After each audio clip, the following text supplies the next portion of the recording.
ਸਤਿ ਸ਼੍ਰੀ ਅਕਾਲ ANB news ਦੇਖਦੇ ਹੋ ਦਰਸ਼ਕਾਂ ਦਾ ਸਵਾਗਤ ਹੈ। ਮੈਂ ਤੁਹਾਡੇ ਨਾਲ ਸੁਨੀਲ ਗੋਗਨਾ। ਅਸੀਂ ਤੁਹਾਨੂੰ ਇੱਦਾਂ ਦੀ ਸ਼ਖਸੀਅਤ ਨਾਲ ਮਿਲਾ ਰਹੇ। ਸਾਡੇ ਨਾਲ ਇਸ ਵੇਲੇ ਸੁਖਪਾਲ ਸਿੰਘ ਜੀ ਖਹਿਰਾ ਸਰ, ਜਿਹੜੀ ਕਿ ਕਰੋਨਾ ਮਹਾਮਾਰੀ ਦੇਸ਼ਾਂ ਵਿਦੇਸ਼ਾਂ ਦੇ ਵਿੱਚ ਇੰਨੀ ਕੁ ਫੈਲ ਰਹੀ ਆ, ਉਹਦੇ ਬਾਰੇ ਤੁਹਾਡੇ ਕੀ ਵਿਚਾਰ ਨੇ?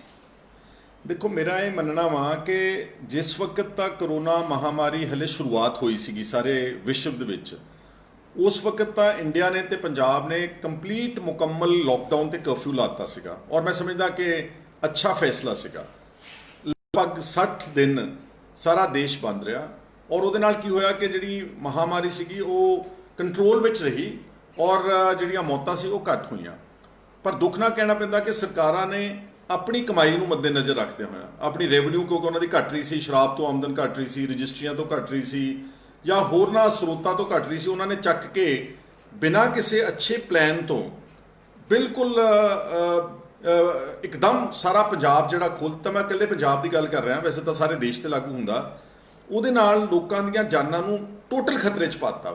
ਅੱਜ ਤੁਸੀਂ ਦੇਖ ਰਹੇ ਹੋ ਕਿ ਇੰਡੀਆ ਇਟਲੀ ਨੂੰ ਵੀ ਮਾਤ ਦੇ ਗਿਆ ਵਾ ਕਰੋਨਾ ਵਾਇਰਸ ਵਿੱਚ। ਅੱਜ UK ਇੰਗਲੈਂਡ ਨੂੰ ਵੀ ਕ੍ਰਾਸ ਕਰ ਗਿਆ ਵਾ। ਹਾਲਾਂਕਿ ਸਾਡੀਆਂ ਮੌਤਾਂ ਦਾ ਜਿਹੜੀ ਦਰ ਹੈ ਉਹ ਕੰਪੈਰੀਟਿਵਲੀ ਘੱਟ ਆ, ਪਰ ਸਰਕਾਰ ਦੇ ਨਾਅਹਿਲ ਤੇ ਨਲਾਇਕ ਫੈਸਲੇ ਨੇ ਟੋਟਲ ਜਨਤਾ ਨੂੰ ਇਸ ਵਕਤ ਖਤਰੇ ਵਿੱਚ ਪਾ ਦਿੱਤਾ। ਤੁਸੀਂ ਦੇਖ ਰਹੇ ਹੋ ਕਿ ਦਿੱਲੀ ਦੇ ਵਿੱਚ ਕੀ ਹਾਲ ਹੋ ਰਹੇ ਨੇ। ਉੱਥੇ ਬੈੱਡਸ ਨਹੀਂ ਮਿਲ ਰਹੇ, ਉੱਥੇ ਹੋਟੇਲਸ ਨੂੰ ਸਟੈਂਡ ਬਾਈ ਕੀਤਾ ਹੋਇਆ ਵਾ। ਉੱਥੇ ਜਿਹੜੇ ਜਿੰਨੇ ਪ੍ਰਾਈਵੇਟ ਮੈਡੀਕਲ ਹਸਪੀਟਲਸ ਆ ਉਹਨਾਂ ਸਾਰਿਆਂ ਨੂੰ ਕਹਿਤਾ ਕਿ ਤੁਹਾਡੇ ਅਸੀਂ ਬੈੱਡਸ ਇਸਤੇਮਾਲ ਕਰਾਂਗੇ। ਸ਼ਾਇਦ ਆਉਣ ਵਾਲੇ ਦਿਨਾਂ ਵਿੱਚ ਉਹਨਾਂ ਨੂੰ 50 ਕਿ 60 ਹਜ਼ਾਰ ਮਰੀਜ਼ ਵਾਸਤੇ ਬਿਸਤਰੇ ਚਾਹੀਦੇ ਨੇ, ਮੰਜੇ ਚਾਹੀਦੇ ਨੇ, ਵੈਂਟੀਲੇਟਰਸ ਨਹੀਂ ਹੈਗੇ। ਜਿਹੜੇ ਡਾਕਟਰਸ ਤੇ ਨਰਸਿਸ ਉਹ ਵਿਚਾਰੇ ਸਟ੍ਰਾਈਕ ਕਰ ਰਹੇ ਨੇ ਕਿ ਸਾਨੂੰ ਤਨਖਾਹਾਂ ਨਹੀਂ ਤੁਸੀਂ ਦੇ ਰਹੇ। ਜਿਨ੍ਹਾਂ ਲੋਕਾਂ ਨੇ ਕਰੋਨਾ ਦੇ ਵਾਸਤੇ ਨਾਲ ਲੜਾਈ ਲੜਨੀ, ਜਿਹੜੇ ਫਾਰਮਾਸਿਸਟ ਸੀ, ਜਿਹੜੇ ਵਿਚਾਰੇ ਪੈਰਾਮੈਡਿਕ ਸਟਾਫ ਸੀ, ਜਿਹੜੇ ਗਰੀਬ ਆਦਮੀ ਆ, ਜਿਹੜੇ ਪੰਜਾਬ ਸਰਕਾਰ ਨੇ ਠੇਕੇ ਤੇ ਰੱਖੇ ਹੋਏ ਨੇ, ਉਹਨਾਂ ਗਰੀਬਾਂ ਨੂੰ 12-12, 13-13 ਹਜ਼ਾਰ ਰੁਪਏ ਤੇ ਉਹਨਾਂ ਦੀ ਜਾਨ ਖਤਰੇ ਵਿੱਚ ਪਾਈ ਹੈ। ਮੈਂ ਸਮਝਦਾ ਕਿ ਕੈਪਟਨ ਅਮਰਿੰਦਰ ਸਿੰਘ ਨੇ ਜਿਹੜਾ ਇਹ ਜਲਦਬਾਜ਼ੀ ਵਿੱਚ ਪੰਜਾਬ ਨੂੰ ਖੋਲਿਆ ਔਰ ਹੁਣ ਉਹਨਾਂ ਨੂੰ ਫਿਰ ਸ਼ਨੀਵਾਰ ਤੇ ਐਤਵਾਰ ਇਹ ਜਿਹੜਾ ਪੰਜਾਬ ਫਿਰ ਦੁਬਾਰਾ ਇੱਕ ਵਾਰ ਬੰਦ ਕਰਨਾ ਪਿਆ। ਇੱਥੋਂ ਨਜ਼ਰ ਆਉਂਦਾ ਵਾ ਕਿ ਪੰਜਾਬ ਸਰਕਾਰ ਦੇ ਕੋਲ ਕੋਈ ਪ੍ਰੋਪਰ ਪਲੈਨਿੰਗ ਦੇ ਨਾਲ ਕੋਈ ਰੋਡ ਮੈਪ ਨਿਗਾ ਆਉਣ ਵਾਲੇ ਦਿਨਾਂ 'ਚ ਕਿ ਅਸੀਂ ਇਸ ਕਰੋਨਾ ਵਾਇਰਸ ਨੂੰ ਕਿੱਦਾਂ ਡੀਲ ਕਰਾਂਗੇ। ਅੰਗਰੇਜ਼ੀ ਦੀ ਇੱਕ ਕਹਾਵਤ ਹੈ, ਛੋਟਾ ਜਿਹਾ ਫਰੇਜ਼ ਆ, ਪੈਨੀ ਵਾਈਜ਼ ਐਂਡ ਪਾਊਂਡ ਫੁਲਿਸ਼। ਕਿਰਸ ਨੂੰ ਸਿਆਣੇ ਤੇ ਬਹੁਤ ਵੱਡੇ ਖਰਚੇ ਨੂੰ ਨਲਾਇਕ।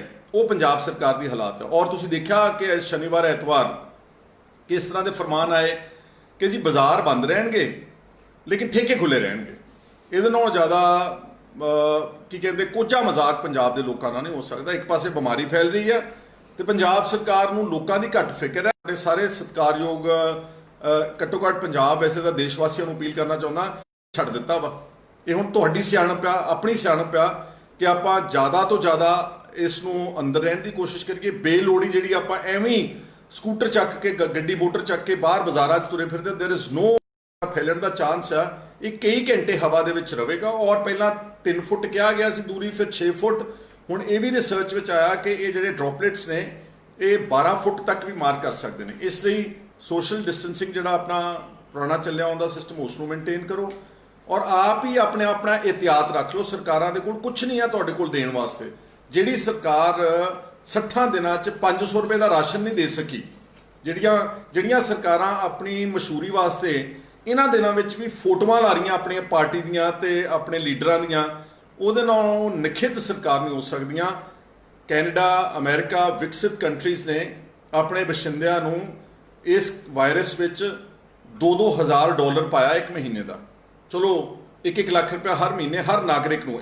ਅਗਰ 3 ਪਰਿਵਾਰ ਦੇ ਮੈਂਬਰ ਨੇ ਤਾਂ 3 ਲੱਖ ਰੁਪਇਆ ਉਹਨਾਂ ਦੇ ਅਕਾਊਂਟ 'ਚ ਗਿਆ। ਅਸੀਂ ਮੰਨ ਲਿਆ ਕਿ ਅਸੀਂ ਦੇਸ਼ ਗਰੀਬ ਆ, ਪਰ ਇੰਨੇ ਵੀ ਗਰੀਬ ਨਹੀਂ। ਅਸੀਂ ਟੈਕਸ ਦਿੰਦੇ ਆ, ਅਸੀਂ ਡੀਜ਼ਲ ਤੇ ਪੈਟਰੋਲ ਸਾਰੀ ਦੁਨੀਆ 'ਚੋਂ ਸਭ ਤੋਂ ਮਹਿੰਗਾ ਸਾਨੂੰ ਚਾਰਜ ਕੀਤਾ ਜਾਂਦਾ, ਤੇ ਅਸੀਂ ਇੰਨੇ ਵੀ ਗਰੀਬ ਨਹੀਂ ਕਿ ਅਸੀਂ ਆਪਣੇ ਸੈਲਫ ਇੰਪਲੋਇਡ ਲੋਕਾਂ ਨੂੰ, ਗਰੀਬ ਤਬਕੇ ਨੂੰ, ਲੇਬਰ ਕਲਾਸ ਨੂੰ ਅਸੀਂ ਉਹਨਾਂ ਦੀ ਕੋਈ ਮਦਦ ਹੀ ਨਾ ਕਰ ਸਕੀਏ। ਤੁਸੀਂ ਦੇਖਿਆ ਮਾਈਗ੍ਰੈਂਟ ਲੇਬਰ ਦੀ ਕੀ ਹਾਲ ਹੋਈ ਹੈ, ਕਿਸ ਤਰ੍ਹਾਂ ਵਿਚਾਰੇ ਜਿਹੜੇ ਗਰੀਬ ਆਦਮੀ ਨੇ, ਜਿਹੜੇ ਆਪਣੇ ਸੂਬਿਆਂ ਤੋਂ ਪੰਜਾਬ ਦੇ ਵਿੱਚ ਜਾਂ ਹੋਰਨਾਂ ਸੂਬਿਆਂ 'ਚੋਂ ਕੰਮ ਦੀ ਤਲਾਸ਼ ਵਿੱਚ ਆਏ ਹੋਏ ਸੀਗੇ, ਉਹਨਾਂ ਦੇ ਨਾਲ ਕੀ ਵਿਵਹਾਰ ਕੀਤਾ ਸਰਕਾਰਾਂ ਨੇ। ਉਹਨਾਂ ਨੂੰ ਆਪਣੇ ਸੂਬਿਆਂ 'ਚ ਜਾਣ ਤੋਂ ਰੋਕਿਆ ਗਿਆ, ਡੰਡੇ ਮਾਰੇ ਗਏ। ਉਹ ਵਿਚਾਰੇ ਕਈ ਸੈਂਕੜੇ ਕਿਲੋਮੀਟਰ, ਬਲਕਿ ਕਈ ਤਾਂ ਹਜ਼ਾਰਾਂ ਕਿਲੋਮੀਟਰ ਤੁਰ ਕੇ ਆਪਣੇ ਘਰਾਂ ਦੇ ਵਿੱਚ ਗਏ ਨੇ, ਮਰ ਗਏ ਨੇ ਰਾਹ 'ਚ। 16-17 ਆਦਮੀ ਤਾਂ ਮਾਈਗ੍ਰੈਂਟ ਲੇਬਰ ਟ੍ਰੇਨ ਹਾਦਸੇ 'ਚ ਮਾਰੇ ਗਏ, ਕਈ ਵਿਚਾਰੇ ਰੋਡ ਐਕਸੀਡੈਂਟ ਵਿੱਚ ਮਾਰੇ ਗਏ। ਕਿਸ ਤਰ੍ਹਾਂ ਦਾ ਇਹ ਨਿਜ਼ਾਮ ਹੈ, ਕਿਸ ਤਰ੍ਹਾਂ ਦਾ ਬੰਦੋਬਸਤ ਹੈ। ਇਸ ਲਈ ਮੇਰੀ ਤਾਂ ਸਭ ਨੂੰ ਇਹ ਅਪੀਲ ਆ ਕਿ ਆਪਣਾ ਆਪਣਾ ਬਚਾਅ ਜਿੰਨਾ ਤੁਸੀਂ ਕਰ ਸਕਦੇ ਹੋ ਉਹਨਾਂ ਕਰਨ ਦਾ ਉਪਰਾਲਾ ਕਰੋ। ਜਿਹੜਾ ਕਿ ਸਰ ਦੂਜੇ ਪਾਸੇ ਜਿਹੜੇ ਕਿ ਰਾਣਾ ਗੁਰਜੀਤ ਸਿੰਘ ਕਹਿ ਰਹੇ ਕਿ ਮੈਂ ਆਪਣੇ ਜੇਬ ਦੇ ਵਿੱਚੋਂ ਪੂਰੇ ਪੰਜਾਬ ਦੇ ਵਿੱਚ ਸੈਨੀਟਾਈਜ਼ਰ ਕਰ ਰਿਹਾ ਵਾਂ, ਤੁਸੀਂ ਕੀ ਉਹਦੇ ਬਾਰੇ ਕੀ ਕਹਿਣਾ ਚਾਹੋਗੇ? ਦੇਖੋ, ਜਿੰਨੇ ਸ਼ਰਾਬ ਦੀਆਂ ਫੈਕਟਰੀਆਂ ਦੇ ਮਾਲਕ ਸੀਗੇ ਨਾ, ਉਹਨਾਂ ਨੂੰ ਤਾਂ ਇੱਕ ਸੁਨਹਿਰੀ ਮੌਕਾ ਮਿਲ ਗਿਆ। ਸੈਨੀਟਾਈਜ਼ਰ ਦੀ ਆੜ ਵਿੱਚ ਇਹਨਾਂ ਲੋਕਾਂ ਨੇ ਪਿਛਲੇ 3 ਮਹੀਨੇ ਦੱਬ ਕੇ ਡਿਸਟਿਲਰੀਆਂ ਚਲਾਈਆਂ, ਦੱਬ ਕੇ 2 ਨੰਬਰ ਦਾ ਵਪਾਰ ਕੀਤਾ ਵਾ ਸਾਰੇ ਪੰਜਾਬ ਦੇ ਵਿੱਚ। ਇਹ ਰਿਪੋਰਟਾਂ ਮੈਂ ਨਹੀਂ ਕਹਿ ਰਿਹਾ, ਇਹ ਕੈਪਟਨ ਅਮਰਿੰਦਰ ਸਿੰਘ ਦੀ ਸਰਕਾਰ ਨੇ ਆਪ ਮੰਨ ਲਿਆ। ਥੋੜੇ ਦਿਨ ਪਹਿਲਾਂ ਪੌਂਟੀ ਚੱਡੇ ਦੀ ਜਿਹੜੀ ਕੀਡੀ ਅਫਗਾਨਾਂ ਵਾਲੀ ਮਿਲ ਹੈ, ਉਹਦੇ ਚੋਂ 1400 ਪੇਟੀ ਬਰਾਮਦ ਹੋਈ ਆ ਸ਼ਰਾਬ ਦੀ, ਜਿਹੜੀ ਕਿ ਉਹ ਸਮਗਲਿੰਗ ਕਰ ਰਹੇ ਸੀਗੇ, 2 ਟਰੱਕ। ਔਰ ਜਿਹੜਾ ਪਰਚਾ ਕੀਤਾ ਗਿਆ ਉਹ ਅਣਪਛਾਤੇ ਬੰਦਿਆਂ ਦੇ ਖਿਲਾਫ ਕੀਤਾ ਗਿਆ। ਪੰਜਾਬ ਵਿੱਚ ਜਦੋਂ ਕਰਫਿਊ ਲੱਗਿਆ ਸੀਗਾ, ਇਹਨਾਂ ਸਾਰੇ ਲਿਕਰ ਮਾਫੀਆ ਨੇ, ਸ਼ਰਾਬ ਮਾਫੀਆ ਨੇ ਸਾਰੇ ਪਿੰਡਾਂ ਦੇ ਵਿੱਚ 13,000 ਪਿੰਡਾਂ 'ਚ ਸ਼ਰਾਬ ਪਹੁੰਚਦੀ ਕੀਤੀ। ਔਰ 2 ਤਰ੍ਹਾਂ ਦਾ ਮਾਫੀਆ ਆਪਰੇਟ ਕਰ ਰਿਹਾ। ਇਹ ਜਿਹੜੇ ਵੱਡੇ ਡਿਸਟਿਲਰੀਆਂ ਦੇ ਮਾਲਕ ਨੇ, ਇਹ ਸਭ ਤੋਂ ਵੱਡਾ ਮਾਫੀਆ ਇਹ ਹੈ। 15 ਡਿਸਟਿਲਰੀਆਂ ਨੇ, ਇਹਨਾਂ 'ਚੋਂ ਬਹੁਤ ਸਾਰੀਆਂ ਡਿਸਟਿਲਰੀਆਂ ਜਿਹੜੀਆਂ ਨੇ ਉਹ ਪੋਲੀਟੀਕਲੀ ਤਾਕਤਵਰ ਲੋਕਾਂ ਦੀਆਂ ਨੇ, ਜਿਸ ਤਰ੍ਹਾਂ ਰਾਣੇ ਗੁਰਜੀਤ ਦੀ ਆ ਲੋਕੇ ਪਿੰਡ ਤਰਨਤਾਰਨ 'ਚ, ਦੀਪ ਮਲਹੋਤਰਾ ਐਕਸ MLA ਅਕਾਲੀ ਦਲ ਦਾ ਹੈ ਫਰੀਦਕੋਟ 'ਚ, ਪੌਂਟੀ ਚੱਡਾ ਜਿਹੜਾ ਕਿ ਬਹੁਤ ਵੈਲ ਕਨੈਕਟਡ ਹੈ ਗੁਰਦਾਸਪੁਰ 'ਚ, ਔਰ ਦਸੂਹੇ ਵਿੱਚ DP ਯਾਦਵ, ਅਤੇ ਹੋਰ ਵੀ ਜਿਹੜੇ ਬਾਕੀ 15 ਟੋਟਲ ਡਿਸਟਿਲਰੀਆਂ ਨੇ। ਇਹਨਾਂ ਨੇ ਟਰੱਕਾਂ ਦੇ ਟਰੱਕ ਜਿਹੜੇ ਨੇ ਐਕਸਾਈਜ਼ ਦੀ ਚੋਰੀ ਕੀਤੀ। ਔਰ ਕੈਪਟਨ ਅਮਰਿੰਦਰ ਸਿੰਘ ਨੇ ਆਪ ਸਵੀਕਾਰ ਕੀਤਾ ਕਿ 1820 ਕਰੋੜ ਰੁਪਈਆ ਪੰਜਾਬ ਦੀ ਰੈਵਨਿਊ ਇਹਨਾਂ ਦਿਨਾਂ ਵਿੱਚ, ਇਸ ਪਿਛਲੇ 1 ਸਾਲ ਦੇ ਦੌਰਾਨ 11 ਮਹੀਨਿਆਂ 'ਚ ਰੈਵਨਿਊ ਦਾ ਘਾਟਾ ਪਿਆ, ਲਾਸ ਹੋਇਆ। ਇਹ ਸਾਰਾ ਇਹਨਾਂ ਲੋਕਾਂ ਦੀ ਜੇਬਾਂ ਵਿੱਚ ਗਿਆ। ਔਰ ਦੂਸਰਾ ਜਿਹੜਾ ਮਾਫੀਆ ਕ੍ਰੀਏਟ ਕੀਤਾ ਉਹ ਹੈਗਾ ਰਿਟੇਲ ਵਪਾਰ ਵਿੱਚ। ਜਿਹੜੇ ਪਿੰਡਾਂ ਦੇ ਵਿੱਚ, ਕਸਬਿਆਂ 'ਚ, ਵਾਰਡਾਂ 'ਚ, ਹਰ ਜਗ੍ਹਾ ਤੇ ਪੈਰਲਲ ਨੰਬਰ 2 ਦੀ ਸ਼ਰਾਬ ਵਿਕ ਰਹੀ ਹੈ। ਇਸ ਲਈ ਔਰ ਜਿਹੜਾ ਕੈਪਟਨ ਸਾਹਿਬ ਨੇ ਹੁਣ ਕਿਹਾ ਜੀ ਮੈਂ ਕੋਈ ਸ਼ਰਾਬ ਨਜਾਇਜ਼ ਨਹੀਂ ਵਿਕਣ ਦਊਂਗਾ, ਤੇ ਜਿਹੜੀ 3 ਸਾਲ ਵਿਕ ਗਈ, ਜਿਹੜੀ ਹਜ਼ਾਰਾਂ ਕਰੋੜਾਂ ਰੁਪਏ ਦੀ ਸ਼ਰਾਬ ਨਜਾਇਜ਼ ਵੇਚੀ, ਮਾਫੀਆ ਨੇ ਵੇਚੀ, ਲੁੱਟ ਕੀਤੀ ਪੰਜਾਬ ਦੀ, ਉਹਦਾ ਕੈਪਟਨ ਅਮਰਿੰਦਰ ਸਿੰਘ ਹਿਸਾਬ ਲੋਕਾਂ ਨੂੰ ਕਦੋਂ ਦੇਣਗੇ? ਇਸ ਲਈ ਇਹ ਜਿਹੜੇ ਲੋਕ ਨੇ, ਇਹਨਾਂ ਨੂੰ ਸੈਨੀਟਾਈਜ਼ਰ ਬਣਾਉਣ ਦਾ ਮੌਕਾ ਮਿਲ ਗਿਆ। ਨਾਲੇ ਡਿਸਟਿਲਰੀ ਚਲਾਉਂਦੇ ਕਿ ਸੈਨੀਟਾਈਜ਼ਰ ਬਣਾਉਣ ਵਾਸਤੇ ਤਾਂ ਮੇਰੇ ਖਿਆਲ 1000 ਸਕੁਆਇਰ ਫੁੱਟ ਦਾ ਏਰੀਆ ਬਹੁਤ ਵੱਡਾ, ਉਹਦੇ 'ਚ 35-40 ਕਿੱਲੇ ਦੀ ਡਿਸਟਿਲਰੀ ਚਲਾਉਣ ਦੀ ਤਾਂ ਕੋਈ ਲੋੜ ਨਹੀਂ ਸੀਗੀ।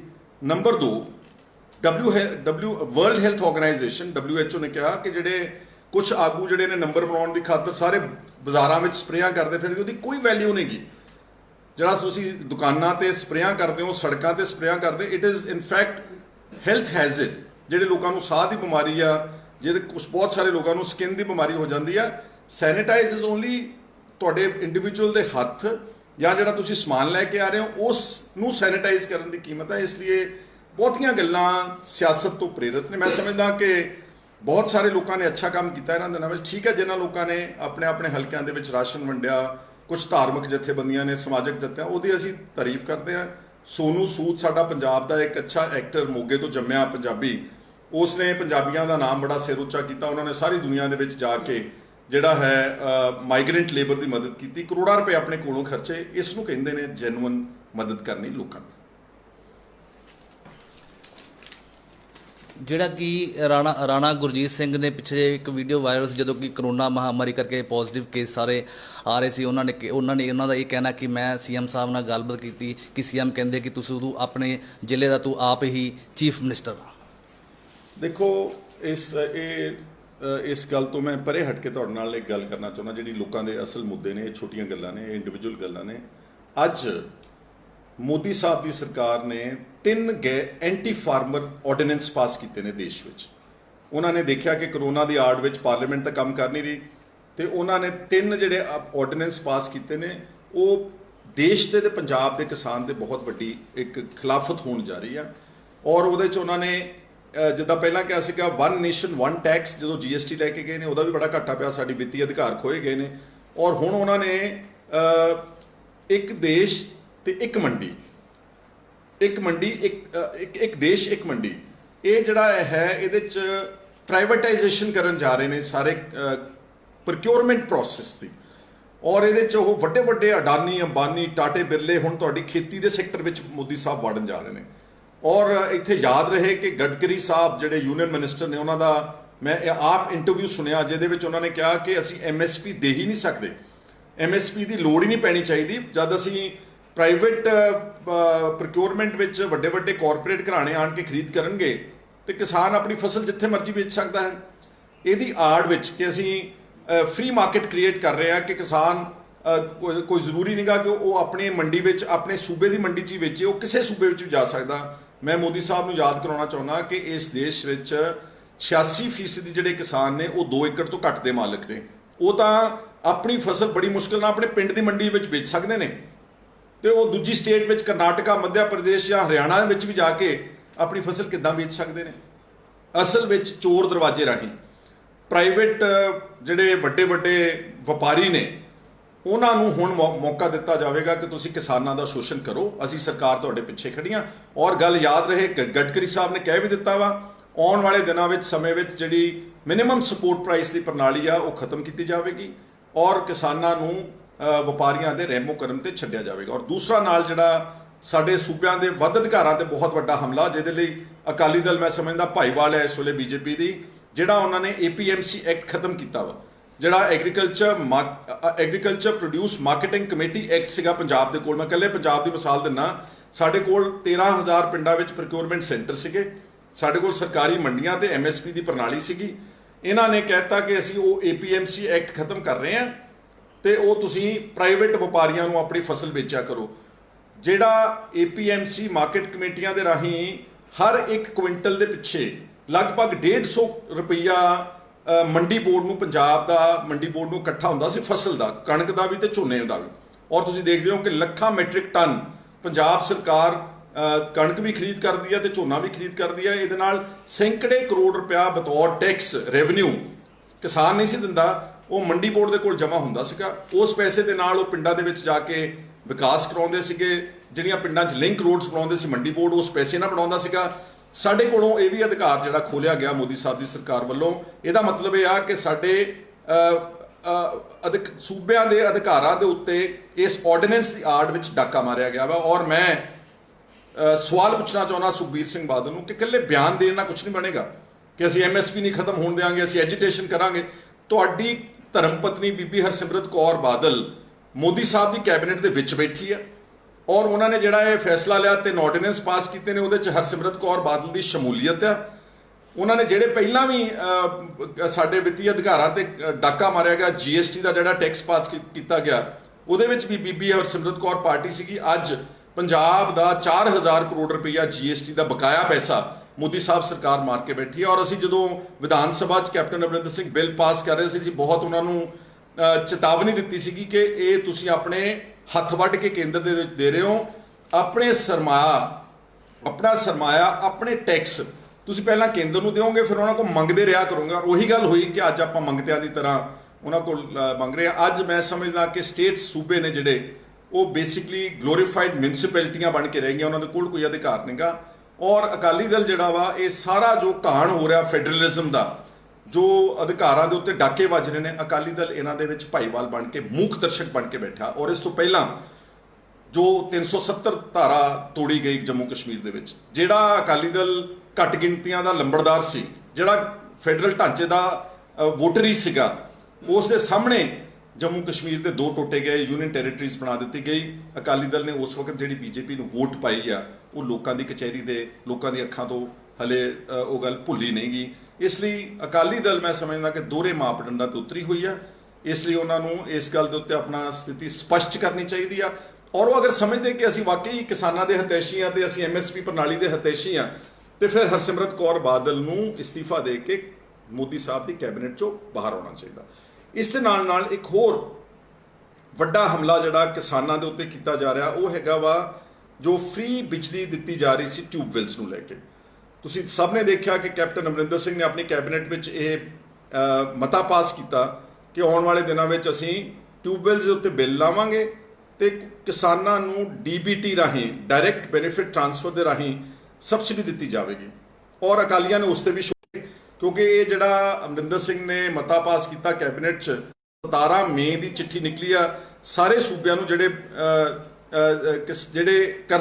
ਕਰਜ਼ੇ ਦੀ ਲਿਮਿਟ ਵਧਾਉਣਾ ਚਾਹੁੰਦੇ ਸੀ। ਕਿਉਂਕਿ ਇਸ ਕਰੋਨਾ ਤੋਂ ਪਹਿਲਾਂ ਜਿਹੜੀ ਸਾਡੀ ਕਰਜ਼ੇ ਚੁੱਕਣ ਦੀ ਲਿਮਿਟ ਸੀ ਸਟੇਟਸ ਦੀ, ਉਹ ਜਿੰਨਾ ਵੀ ਗ੍ਰੋਸ ਸਟੇਟ ਡੋਮੈਸਟਿਕ ਪ੍ਰੋਡਕਟ ਹੁੰਦਾ ਵਾ, ਜਿਹੜਾ GSDP ਕਹਿੰਦੇ ਆ, ਉਹਦਾ ਕੇਵਲ 3% ਅਸੀਂ ਕਰਜ਼ਾ ਚੱਕ ਸਕਦੇ ਸੀਗੇ ਤੇ ਕਰੋਨਾ ਦੀ ਮਹਾਮਾਰੀ ਕਰਕੇ ਸੂਬਿਆਂ ਨੂੰ ਬੜਾ ਨੁਕਸਾਨ ਹੋਇਆ ਤਾਂ ਮੋਦੀ ਸਾਹਿਬ ਨੇ ਕਿਹਾ ਕਿ ਜਿਹੜੇ ਇਹ ਆਪਣੀ ਬੋਰੋਇੰਗ ਲਿਮਿਟ ਨੂੰ 3% ਤੋਂ ਵਧਾ ਕੇ 5 ਪੈਸੇ ਕਰਨਾ ਚਾਹੁੰਦੇ ਨੇ ਉਹਨਾਂ ਨੂੰ ਜਿੰਨੀ ਵੀ ਕਿਸਾਨਾਂ ਨੂੰ ਕੋਈ ਸਬਸਿਡੀ ਦਿੱਤੀ ਜਾ ਰਹੀ ਉਹ ਬੰਦ ਕਰਨੀ ਪਵੇਗੀ। ਤਾਂ ਅਮਰਿੰਦਰ ਸਿੰਘ ਨੇ ਇਹ ਉਸ ਦਬਾਅ ਦੇ ਵਿੱਚ ਫੈਸਲਾ ਲਿਆ ਔਰ ਉਹ ਫੈਸਲਾ ਹਾਲੇ ਤੱਕ ਵਾਪਸ ਨਹੀਂ ਗਾ, ਉਹ ਕੈਬਨਿਟ ਵਿੱਚ ਲਿਆ ਗਿਆ ਫੈਸਲਾ, ਤੁਸੀਂ ਟਵਿੱਟਰ ਰਾਹੀਂ ਰੱਦ ਨਹੀਂ ਕਰ ਸਕਦੇ। ਸਿਰਫ ਟਵੀਟ ਕੀਤਾ ਕੈਪਟਨ ਸਾਹਿਬ ਨੇ।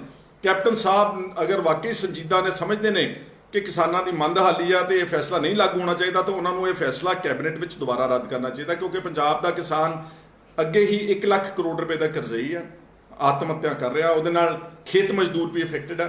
ਸੋ ਇਹ ਸਾਰਾ ਘਟਨਾਕ੍ਰਮ ਦੱਸਦਾ ਵਾ ਕਿ ਜਿਹੜੀਆਂ ਇਹ ਪਾਰਟੀਆਂ ਨੇ, ਚਾਹੇ ਉਹ ਬੀਜੇਪੀ ਆ ਕੇਂਦਰ ਵਿੱਚ ਜਿਹਦੇ ਨਾਲ ਅਕਾਲੀ ਦਲ ਭਾਈਵਾਲ ਤੇ ਚਾਹੇ ਕਾਂਗਰਸ ਆ ਪੰਜਾਬ ਦੇ ਵਿੱਚ, ਇਹ ਜਿਹੜੇ ਆਮ ਜਨਤਾ ਦੇ ਇਸ਼ੂਜ਼ ਨੇ ਇਹਦੇ ਤੇ ਉਹ ਲਗਾਤਾਰ ਦੋਗਲੀ ਨੀਤੀ ਕਰ ਰਹੇ ਨੇ ਤੇ ਫਿਰ ਜਨਤਾ ਦੀ ਅਦਾਲਤ ਵਿੱਚ ਹੋ ਰਹੇ ਨੇ।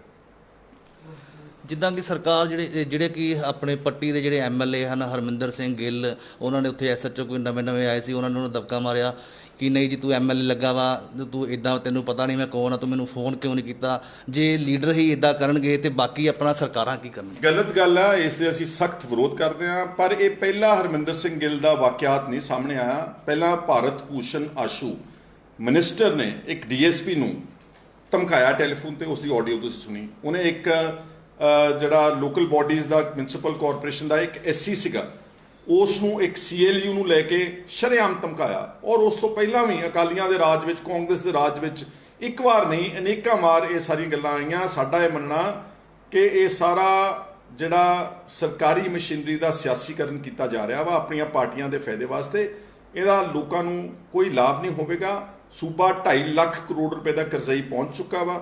ਹਰ ਸਾਲ ਅਸੀਂ 20,000 ਕਰੋੜ ਰੁਪਈਆ ਕੇਵਲ ਤੇ ਕੇਵਲ ਵਿਆਜ ਭਰਦੇ ਹਾਂ। ਇਸ ਲਈ ਸਰਕਾਰਾਂ ਨੂੰ ਜਨਤਾ ਦੇ ਅਸਲ ਪੱਖ ਦੇ ਮਸਲਿਆਂ ਤੇ ਫੋਕਸ ਕਰਨਾ ਚਾਹੀਦਾ ਤੇ ਆਹ ਜਿਹੜੀਆਂ ਡਰਾਮੇਬਾਜ਼ੀਆਂ ਕਰਦੇ ਨੇ ਤੇ ਧੋਖੇ ਧੜੀਆਂ ਕਰਦੇ ਨੇ ਤੇ ਮਾਫੀਆ ਟਾਈਪ ਰਾਜ ਦੇ ਰਹੇ ਨੇ, ਚਾਹੇ ਉਹ ਰੇਤ ਮਾਫੀਆ ਤੇ ਚਾਹੇ ਉਹ ਸ਼ਰਾਬ ਮਾਫੀਆ ਤੇ ਚਾਹੇ ਉਹ transport mafia, everything must shut down. And captain Amarinder Singh ਨੂੰ ਬਾਹਰ ਨਿਕਲ ਕੇ, ਜਦੋਂ ਦਾ ਕਰੋਨਾ ਆਇਆ ਕੈਪਟਨ ਸਾਹਿਬ ਆਪਣੇ ਮਿਨਿਸਟਰਸ ਨੂੰ ਵੀ ਨਹੀਂ ਮਿਲ ਰਹੇ।